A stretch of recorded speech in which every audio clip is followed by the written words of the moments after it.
ये आकाशवाणी रायपुर है। छत्तीसगढ़ी समाचार बुलेटिन के संग शुभा मिश्रा के जय जोहार। अब सुनो आज के प्रमुख समाचार।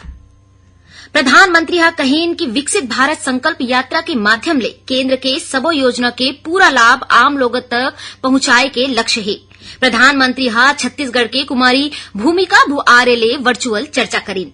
कांकेर जिला भाजपा उपाध्यक्ष और नगर पंचायत खांजूर के पूर्व अध्यक्ष और पार्षद असीम राय के काली देर रतिया अज्ञात लोगन मन गोली मार के करीन हत्या और राजनांदगांव में आयोजित 67वां राष्ट्रीय शालेय क्रीड़ा प्रतियोगिता में छत्तीसगढ़ के बास्केटबॉल बालक और बालिका टीम पाइन स्वर्ण पदक। अब समाचार विस्तार ले। प्रधानमंत्री नरेंद्र मोदी हा कहीन की विकसित भारत संकल्प यात्रा के माध्यम रे केंद्र के सबो योजना के पूरा लाभ आम लोगन तक पहुंचाए जाए के लक्ष्य है। आज मंझनिया वीडियो कॉन्फ्रेंसिंग के माध्यम ले विकसित भारत संकल्प यात्रा के लाभार्थी मन संग गोट बात करत श्री मोदी हा कहीन की सरकार समाज के आखिरी मनके तक पहुंचे के सबोला सरकारी योजना ले जोड़त है। उमना बताइन कि पाछू 9 बछर में केंद्र सरकार के कल्याणकारी योजना ले करोड़ों लोगन के जीवन अच्छा बनत है। प्रधानमंत्री हा कहीन की गांव हो या शहर सबो जगह विकसित भारत संकल्प यात्रा ला लेके लोगन मन में उत्साह है। उमना कहीन की ए यात्रा के सबले बड़े उद्देश्य यही है कि सरकारी योजना के लाभ ले कोनो भी मन के छूटे नहीं रहना चाहिए। श्री मोदी हा कहीन की विकसित भारत संकल्प यात्रा हा 2-3 दिन पहले ही 50 दिन के यात्रा पूरा कर ले है और 11 करोड़ लोगन मन हा एमा भाग लीन। विकसित भारत संकल्प यात्रा केंद्र सरकार के प्रमुख योजना के जानकारी देबर देश भर में आयोजित करे जाथे। ए यात्रा के माध्यम ले सरकार सुनिश्चित करत है कि समयबद्ध तरीका ले ए योजना के लाभ सबो लाभार्थी तक पहुंचे। पाछू 15 नवंबर के ए यात्रा शुरू होए के बाद ले प्रधानमंत्री देश के आने भाग ले विकसित भारत संकल्प यात्रा के लाभार्थी मन ले गोट बात करत है। ई बीच प्रधानमंत्री नरेंद्र मोदी विकसित भारत संकल्प यात्रा के तहत छत्तीसगढ़ में होवैया शिविर में योजना के जमीनी हकीकत जाने बर आज कांकेर जिला के हितग्राही मन ले वर्चुअल चर्चा करीन। गांव मन केसरी में आयोजित शिविर में योजना के लाभार्थी मन ला संबोधित करत प्रधानमंत्री हा कहीन की शासन के योजना के लाभ समाज के आखिरी मनके तक पहुंचत है। ए जानकारी ले ओमन ला कतकोन खुशी मिले है। ओमन कहीन की आदिवासी क्षेत्र में रहिया लोगन के जीवन स्तर में सुधार लाए बर आने योजना बनाए गए है। आम लोगन के विकास बर सरकार प्रतिबद्ध है। श्री मोदी हा प्रधानमंत्री जनमन योजना के जिक्र करत कहीन की ओमन हा खुश है कि ओखर सरकार ला आदिवासी समाज के निचला स्तर में जाके काम करे के मौका मिले है। शीरमा गांव भानबेड़ा के कुमारी भूमिका भुआरे हा प्रधानमंत्री ले वर्चुअल चर्चा करीन। कुमारी भूमिका हा प्रधानमंत्री ला बताइन कि ओखर गांव में 29 समूह है और वन धन विकास केंद्र के माध्यम ले लघु वनोपज संग्रहण के काम समूह के माई लोगन मन डहार ले करे जाथे, जेखर ले सबोला लाभ मिलत है। महुआ के लड्डू बना के समूह डहार ले बेचे जाथे। प्रधानमंत्री ले चर्चा के दौरान भूमिका हा बताइन कि प्रधानमंत्री उज्ज्वला योजना, आयुष्मान भारत, स्वच्छ भारत मिशन, मनरेगा और प्रधानमंत्री गरीब कल्याण अन्न योजना के घलो लाभ मिलत है। भूमिका हा बताइन कि योजना के जानकारी ओमन ला अपन माता पिता ले मिले रहीस। प्रधानमंत्री हा भूमिका ले पूछीन कि ओला केंद्र सरकार के कौन से योजना के लाभ मिले है। भूमिका हा बताइन कि ओला वनधन योजना, उज्ज्वला योजना, नल जल शौचालय, राशन कार्ड, किसान सम्मान निधि और 2 बछर के बोनस ये सबो योजना के लाभ मिले है। छत्तीसगढ़ उच्च न्यायालय हा उदंती नेशनल पार्क में अवैध कब्जा के मामला में दायर याचिका ला खारिज कर दे है। संगे संग हाई कोर्ट हा याचिकाकर्ता मन के खिलाफ वन विभाग ला कार्यवाही करे के निर्देश दे है। मुख्यमंत्री विष्णुदेव साय काली राजिम के त्रिवेणी संगम में होवैया भक्त माता राजिम जयंती महोत्सव में शामिल हुई। ए बेरा मा समारोह ला संबोधित करत मुख्यमंत्री कहीन कि राजिम कुंभ के भव्यता फेर लहुठी।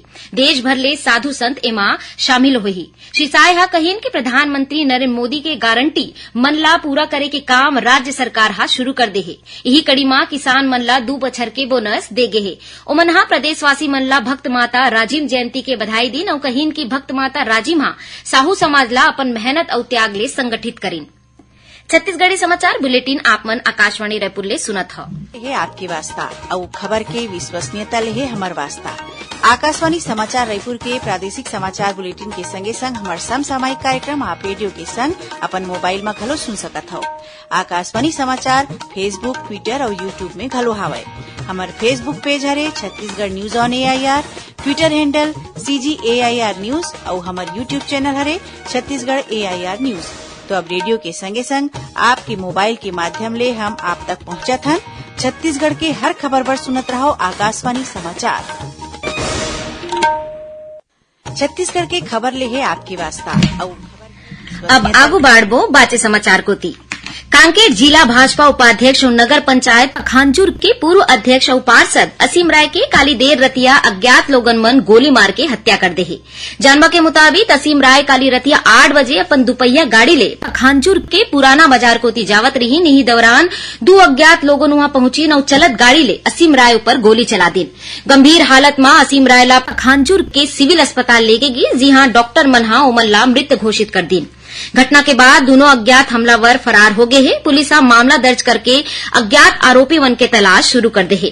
जानवा के मुताबिक असीम राय ऊपर एखर पहले भी बछर 2014 में हमला होए रहीस, तब गोली उखर कंधा ऊपर लगे रहीस। यही बीच पूर्व विधायक मंतूराम पवार और भोजराम नाग के नेतृत्व में भाजपा कार्यकर्ता मनहा आरोपी मन के तुरते गिरफ्तारी के मांग ला लेके धरना प्रदर्शन शुरू कर दे है। श्री पवार हा कहीन कि जब तक आरोपी मन की गिरफ्तारी नहीं हुई तब तक धरना प्रदर्शन चलत रही। उन्हें अंतागढ़ के विधायक विक्रम उसेंडी हा असीम राय के हत्या ला राजनीतिक साजिश करार दे है। श्री उसेंडी हा कहीन कि उप मुख्यमंत्री और गृह मंत्री विजय शर्मा ला घटना के पूरा जानकारी दे देगे है। श्री शर्मा हा आरोपी मन ला तुरते गिरफ्तार करे के आश्वासन दे है। चिप्स की टीम गुजरात और मध्य प्रदेश जैसे राज्य में चलैया कल्याणकारी योजना के अध्ययन कर रही और छत्तीसगढ़ के परिप्रेक्ष्य में ये योजना के समीक्षा करके उपयोगी नवाचार ला प्रदेश में लागू करे के ऊपर विचार करही। ये बात काली राजधानी रायपुर में आयोजित विभागीय समीक्षा बैठक में प्रमुख सचिव निहारिका बारिका कहीन। ओमनहा अधिकारी मन ला योजना के क्रियान्वयन और ज्यादा तेजी लाए के निर्देश दे है। राजनांदगांव में आयोजित 67वां राष्ट्रीय शालेय क्रीड़ा प्रतियोगिता में छत्तीसगढ़ के बास्केट बालक और बालिका टीम हा स्वर्ण पदक पाए है। बालक वर्ग में छत्तीसगढ़ के टीम हा फाइनल मुकाबला में दिल्ली ला और बालिका वर्ग में हरियाणा ला हरा के ये उपलब्धि पाए है। ए मौका में आयोजित पुरस्कार वितरण समारोह में स्कूल शिक्षा मंत्री बृजमोहन अग्रवाल शामिल हुई। ओमनहा समारोह ला संबोधित करत कहीन के प्रधानमंत्री नरेंद्र मोदी हा खेलो इंडिया के माध्यम ले लइका और युवा मन ला खेले बर प्रेरित करे है। जानवा के मुताबिक 4 ले 7 जनवरी तक चलैया ये प्रतियोगिता में छत्तीसगढ़ के संग आंध्र प्रदेश, चंडीगढ़, दिल्ली, गुजरात, हरियाणा, हिमाचल प्रदेश और जम्मू कश्मीर के संग आने राज्य मन के टीम हा हिस्सा ले रही। शिक्षा मंत्री बृजमोहन अग्रवाल महासमुंद के जिला बागबाहरा में राखे गए अखिल भारतीय कबड्डी प्रतियोगिता में शामिल हुई। ए दौरान ओमन खिलाड़ी मन के हौसला घलो बढ़ाई। श्री अग्रवाल हा कहीन कि छत्तीसगढ़ ला खेल में राष्ट्रीय और अंतर्राष्ट्रीय स्तर में चिन्हारी देवाए के हर संभव प्रयास करे जाही। एखर बर जरूरी ट्रेनिंग और अधोसंरचना के व्यवस्था करे जाही। ए मौका में श्री अग्रवाल हा माता खल्लारी मेला आयोजित करे बर हर बछर 10 लाख रुपया राशि देके घलो घोषणा करीन। पूर्व मुख्यमंत्री भूपेश बघेल के पिता नंद कुमार बघेल के आज बिहनिया निधन हो गए। ओमन 89 बछर के रहीन। स्वर्गीय बघेल पाछू कुछ समय ले अस्वस्थ रहीन और उखर राजधानी रायपुर के एक निजी अस्पताल में इलाज चलत रहीस। नंद कुमार बघेल के परसों 10 जनवरी के गृह ग्राम कुरुतडीह में अंतिम संस्कार करे जाही। राज्यपाल विश्वभूषण हरिचंदन, मुख्यमंत्री विष्णुदेव साय, विधानसभा अध्यक्ष डॉक्टर रमन सिंह, नेता प्रतिपक्ष डॉक्टर चरणदास महंत और प्रदेश कांग्रेस अध्यक्ष दीपक बैझा श्री बघेल के पिता के निधन में शोक जताए। आखिर में प्रमुख समाचार एक घाव फेर। प्रधानमंत्री हा कहीन कि विकसित भारत संकल्प यात्रा के माध्यम ले केंद्र के सबो योजना के पूरा लाभ आम लोगन तक पहुंचाए के लक्ष्य है। प्रधानमंत्री हा छत्तीसगढ़ की कुमारी भूमिका भू आरे ले वर्चुअल चर्चा करें। कांकेर जिला भाजपा उपाध्यक्ष और नगर पंचायत खांजूर के पूर्व अध्यक्ष और पार्षद असीम राय के काली देर रतिया अज्ञात लोगन मन गोली मार के करीन हत्या। और राजनांदगांव में आयोजित 67वां राष्ट्रीय शालेय क्रीड़ा प्रतियोगिता में छत्तीसगढ़ के बास्केटबॉल बालक और बालिका टीम हा पाइन स्वर्ण पदक। एक संग छत्तीसगढ़ी समाचार बुलेटिन इहे सिरावत है। जय जोहार।